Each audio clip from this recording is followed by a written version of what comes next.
mula cerita saya itu masih Islam dulu sampai sekarang murtad itu tuh ada ceritanya, Kak. Jadi berawal mulai dari pondok, terus sampai pelajaran saya ke nahwu, sampai ke sorof, bahkan sampai terakhir setelahnya nahwu itu, kemudian kan saya tamat Ma'had Ali itu. Nah, saya itu merasa ragunya ketika setiap pertanyaan saya lontarkan sama kiai saya nggak bisa jawab. Itu ceritanya begini, Kak. Berawal dari saya bertanya sama kiai saya dulu itu namanya itu Maksum Jauhari. Saya bertanya, Pak Yai, saya ini mau nanya, iblis itu kok ternyata lebih hebat dari manusia? Awalnya saya begitu, Kak. Serius kiai saya bilang, maksudnya gimana? Coba di Al-Quran aja, iblis bisa nyakitin manusia, manusia nggak bisa nyakitin iblis. Iblis doanya cepat dikabulkan, manusia nggak pernah dikabulkan. Yang ketiga, iblis itu umurnya panjang karena doanya dikabulkan, manusia umurnya pendek katanya yang malah orang alim ulama. Kan nggak kebalik lah Pak Yai. Saya bilang begitu. Terus kayak saya bilang, loh kamu ini nanya apa ngajari? Ya kan nanya, bilang begitu. Saya bilang loh ini aku tanya loh Pak Yai. Ya kan? Terus saya juga mau tanya juga. Kok setiap saya ngaji tafsir, banyak tafsir yang dilompati, alasannya selalu sama, ceritanya tentang sahabatnya Rasul. Bukannya itu kalau dibahaskan sekalian kan jadi anak-anak santri jadi juga lebih tahu loh Pak Yai, gitu kan. Dia bilang, loh Kiai ini luwih ngerti, Kiai ini lebih tahu daripada kamu cukup diam saja. Terus dari situlah Kak, saya muncul namanya itu identifikasi sendiri. Saya cari tahu sendiri kenapa ya Islam itu seperti ini, begitu ceritanya. Akhirnya setelah selang 14 tahun saya muslim, itu mulai dari 9 tahun mondok dari umur 10 tahun sampai saya lulus pondok 9 tahun, kemudian 5 tahun saya di luar. Nah, yang aneh ini di sini. Ketika saya buka-buka di YouTube, bukan bongkar-bongkar, lihat-lihat di YouTube, kok ada orang luar negeri nih, David Wood awalnya. Dari David Wood itu Kak ya. Kemudian saya ketemu lagi Rob Christian. Dia kebetulan buka tafsirnya sama yang ketika saya pelajari di pondok pesantren saya. Al-Daraqutni. Itu volume 4. Itu kalau muslimnya itu 3729. Hadis muslimnya. Itu menceritakan tentang Rasulullah pernah ditunggangi dengan 4 orang. Kaum Zud itu. Aku nggak percaya Kak awalnya. Tapi tak bukalah lagi kitab tafsirku sendiri. Lah kok bener tulisannya sama. Nggak ada berubah. Nah di sini mulailah saya mulai membuka diri lagi. Dulu waktu aku sebelum umur 10 tahun kan dulu Katolik Kak ya. Ceritanya. Terus masuk ke pondok itu, cerita masuk pondoknya itu karena dari saya itu dipaksa gitu loh. Dipaksa karena dituduh nyuri bolpen punyanya seorang habaib. Kemudian saya dipukulin masih umur 10 tahun tuh. Orang satu pondok Kak itu. Tangan saya diborgol dan lain sebagainya. Dari situ saya mau nggak mau katanya kalau kamu masih terus di agama kamu nanti darahmu halal. Saya digitukan ceritanya Kak. Saya mikir, wih kok begini ya acaranya di Islam. Akhirnya semenjak saya pulang dari pondok pesantren, ibu saya sendiri yang masih Kristen itu bilang ke saya, kamu makin hari itu kalau sama orang tua makin kurang ajar. Saya gitu kan Kak. Soalnya kenapa? Orang tua saya sendiri itu sampai saya kafirkan itu pernah loh Kak. Pernah itu saya gitu kan. Nggak terima radikal kalau saya dulu. Kalau 212 itu kurang ekstrim dulu. Saya kemana-mana dulu itu bawa Kak, pedang saya kemana-mana itu. Akhirnya dari sini balik ke cerita yang sekarang ini ya Kak ya. Di cerita saya yang sekarang ini. Ya nyuwun saya Bu, ini ceritanya kayak plot twist gitu Kak. Tapi ini fakta dari kesaksian saya pribadi. Ini dalam nama Yesus itu saya nggak ngarang Kak. Jadi memang saya alami sendiri. Akhirnya ketika saya tinggal di Kalimantan Timur, ketemulah sama channel punyanya Ibu Fatimah. Saya curhat tuh di sana Kak. Saya curhat. Kemudian memang benar kalau di Kristen hanya diajarkan tentang kasih sayang, tidak diajarkan bagaimana menjajah satu dengan lainnya. Akhirnya saya terus mempelajari kembali Quran saya yang lama. Nah, saya mulai nggak percaya dengan Islam itu di Al-Quran itu banyak kesirikan. Seperti contohnya Kak, yang saya pernah membahaskan. Ini nyuwun saya agak frontal Kak ya. Kan katanya wahyu itu kan kitab sempurna, harusnya nggak boleh ada namanya menyumpahi demi apapun itu. Tapi di Al-Quran banyak banget. Demi masa wal asri, wal asr sama saja. Wal asoru sama saja. Demi waktu, demi masa. Terus wat duha, demi waktu duha. Watini wa zaitun, demi buah tin dan zaitun. Loh. Terus waturisinin, demi gunung Sinai. Walaili wal yaksha, demi malam apabila menutupi. Lu sampai malam aja didemikan. Di apa namanya? Wasamsi waduha.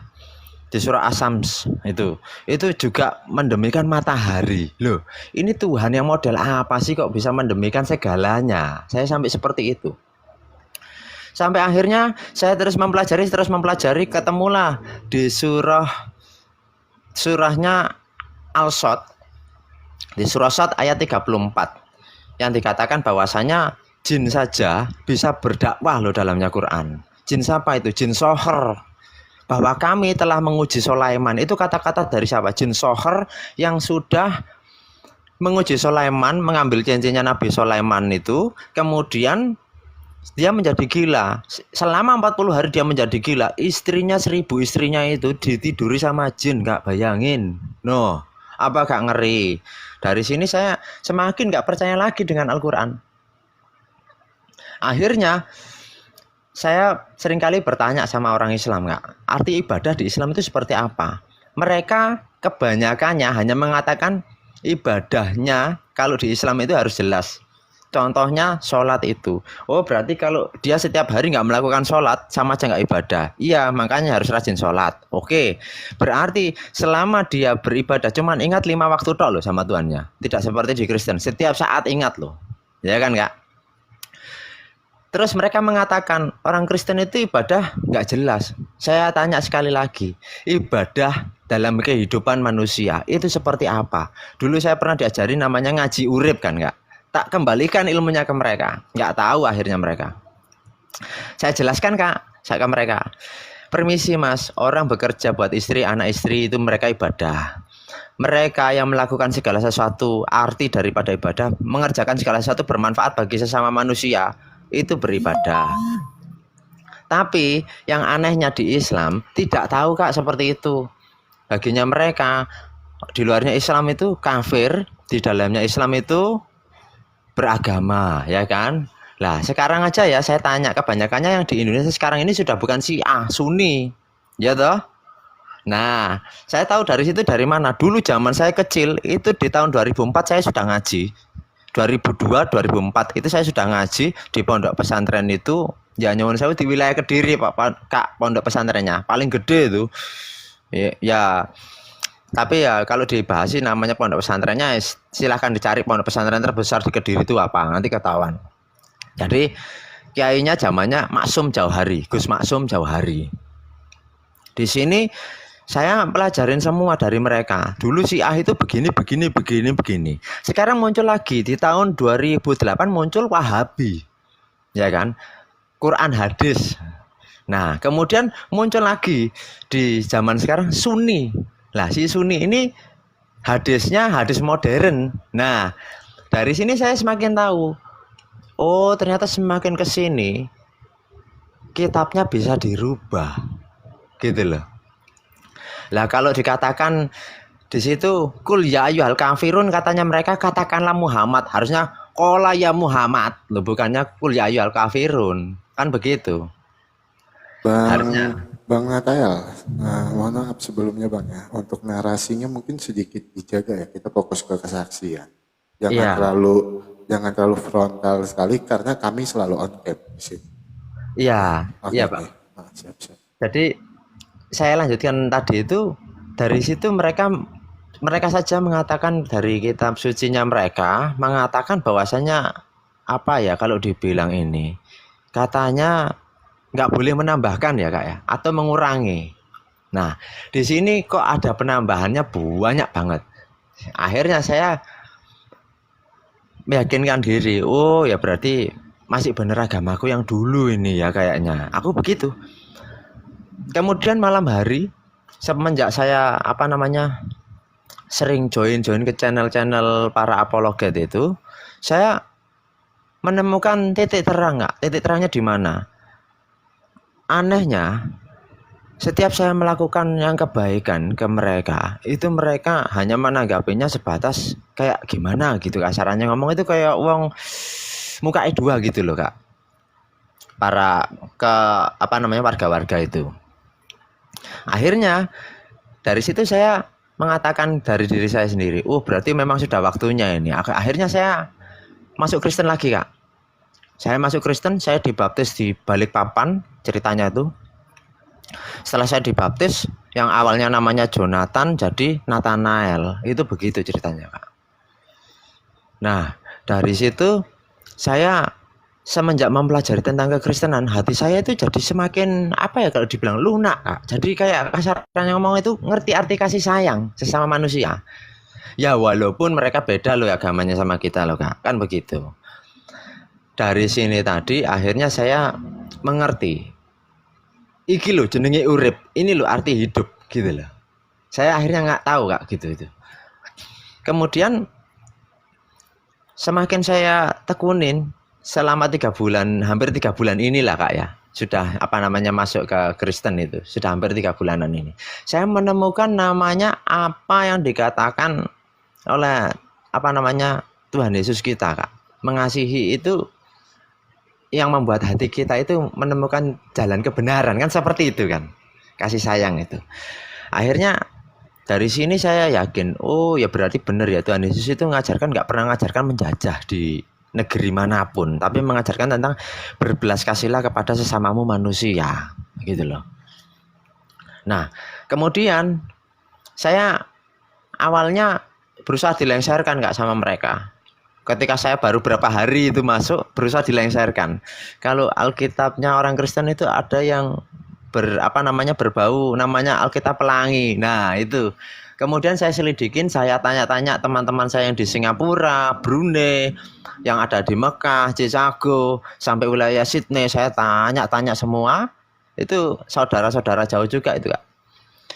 Mereka mengatakan itu Alkitab yang dimaksudkan sama orang Islam Barnabas itu muncul di abad 16. Yang meluncurkan itu Italia, bukan abad pertama dari Alkitab yang sebenarnya Alkitab. Akhirnya saudara saya mengirimkanlah Alkitab yang asli. Nah, saya bandingkan, ternyata di Alkitab Barnabas itu banyak sekali yang dirubah kak. Nah, di sini saya akhirnya nggak ragu lagi. Oh ya benar berarti ya. Nah ini loh kak, keajaibannya Tuhan Yesus saya. Padahal saya ragu kak ya waktu itu. Tapi Tuhan Yesus mempertemukan sama saudara saya. Dia direlakan mengirimkan Alkitabnya yang paling dia bawa kemana-mana loh. Ceritanya begitu. Padahal karena saya bercerita itu kok si Kristen kok diperbolehkan nyumun saya kok seperti gini ya gitu. Saya begitu kan. Karena dari situlah Tuhan Yesus itu menunjukkan jawabannya melalui dari saudara saya, dikirimkan Alkitabnya ke saya. Oh iya, beda ternyata. Akhirnya keraguan saya itu hilang nggak? Sampai sekarang sudah. Itu salah satu kesaksian saya juga. Jangan pernah meragukan Tuhan kita Yesus Kristus. Tuhan Yesus Kristus itu nyata, abadi, immortality, eternality, infinity, terlebih-lebih maha segala maha begitu. Jadi saran saya buat saudara saya yang mungkin masih meragu di dalam kekristenannya, jangan ragu. Tuhan yang kita ngasih kepastian kok, bukan perkiraan kok. Begitu loh. Ya Kak, terima kasih atas waktunya. Haleluya, terima kasih Bang Nathanael. Silakan Bang Hos. Oke Bang Nathanael, terima kasih untuk kesaksiannya. Saya mau nambahin sedikit ya. Jadi kitab Pelangi itu, Alkitab Pelangi itu dibuat oleh pendeta-pendeta liberal di luar negeri. Itu bukan dari pendeta kita. Itu pendeta-pendeta liberal. Hampir di semua agama ada orang-orang liberal itu. Jadi itu tidak produk dari Alkitab kita. Dan tidak ada dalil di dalam Alkitab diperbolehkan menikah sesama jenis. Itu. Di dalam Alkitab jelas mengasihi, benar. Kita harus mengasihi sesama kita. Tetapi subjeknya harus benar. Tidak subjeknya laki-laki mengasihi laki-laki. Itu subjeknya udah salah. Itu berarti subjeknya iblis. Tapi ketika laki-laki mengasihi seorang perempuan, itu subjeknya betul. Gitu. Jadi Alkitab Pelangi itu yang jadi bahan mereka itu yang ada pendeta juga yang meneguhkan pernikahan, itu dilakukan oleh pendeta-pendeta liberal. Itu yang pertama. Dan yang kedua, Injil Barnabas. Kebetulan saya punya datanya. Kenapa orang Kristen itu tidak menggunakan Injil Barnabas? Injil Barnabas itu ditulisnya 13 sampai dengan 15 sebelum Masehi. Itu 1000 tahun setelah masa hidup Yesus di bumi. Kenapa Injil Barnabas itu tidak digunakan? Karena jauh sekali jaraknya. Itu. Dan manuskrip aslinya itu bukan berbahasa Ibrani atau Yunani. Manuskrip aslinya itu berbahasa Itali, betul. Dalam bahasa Spanyol sama Itali. Itu manuskrip aslinya. Berbahasa Spanyol dan berbahasa Itali. Makanya kenapa Injil Barnabas itu tidak dianggap oleh orang Kristen. Iya Pak, ini tulisannya Itali semua soalnya Pak, saya baca itu. Dia ada Spanyolnya juga Pak. Manuskripnya itu berbahasa Spanyol dan berbahasa Itali. Dan itu ditulisnya di tahun 13 sampai dengan 15 sebelum Masehi. Itu 1000 tahun setelah kelahiran Tuhan Yesus. Itu. Jadi jaraknya jauh sekali. Kenapa Injil Barnabas itu tidak digunakan? Itu. Nah, balik Terima lagi kasih juga ya Pak ya pencerahannya Pak. Jadi makin nggak ragu saya. Sekarang Nah. semakin yakin saya itu Pak. Yes, terima kasih ya Pak Nathanael untuk kesaksiannya luar biasa sekali. Boleh saya tanya Bang, berapa tahun jadi anak Tuhan Bang Nathanael? Saya tuh baru murtad 3 bulan ini Kak. Baru murtad. Jadi dari Islam ke Kristen baru 3 bulan ini, tapi ya sambil dibimbing sama Pak Pendeta sama saudara-saudara Kristiani yang lainnya juga, gitu Kak. Amin, amin. Itu. Tetap kuat di dalam iman ya Bang. Ya.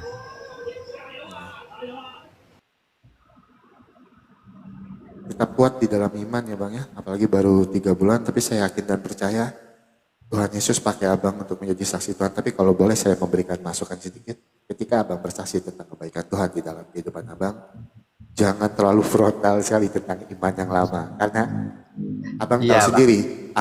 Mungkin karena dulu radikal mungkin Pak ya. Iya betul. Bapak tahu sendiri kan, iman sebelah itu kena senggol dikit. Itu kejang-kejang mereka itu.